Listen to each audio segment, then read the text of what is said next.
I sure have changed. I was 17 then and now I'm like 46. So, yes, there has been a lot of change. And of course, audiences have changed over the decades. And what is constant, I would like to believe, is their love for me. And I can't pray for more because the kind of love and support and the unconditional love that I've received from them over the years, that has kept me going. So I thank my fans from the bottom of the heart to help me strive harder and help me to keep bettering my skills.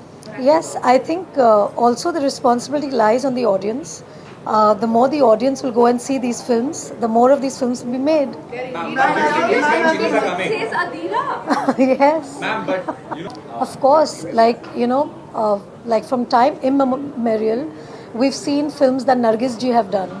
You know, Madhubala ji and Nutan ji.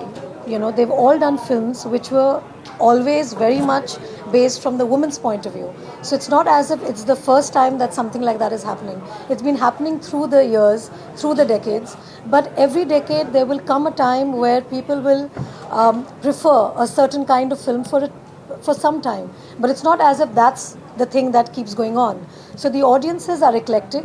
They like a different spread of films and ideas and stories. And what I have seen with my experience is you give an audience a film with your heart, and if you're true to the genre and the film, it works with an audience.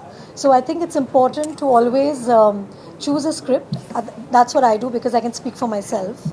I like to choose a script that resonates with me as a woman first, as an Indian woman, something that I can play and show to the world that what Indian women are all about.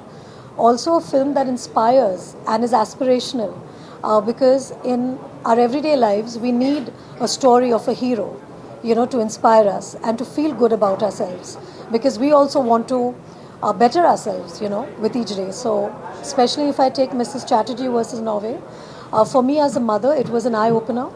For me as an Indian, it was an eye opener to understand the plight of immigrant Indian women outside of India.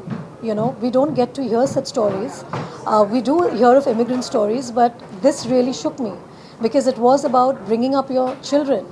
And the question that was asked as to why an Indian woman can't raise her children the way she wants to was something that shook me. Because we all women are the same when it comes to our children. We want the best for our children.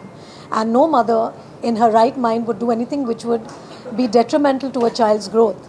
So for me, that was shocking. It was an eye opener, and I wanted the story to reach as many people.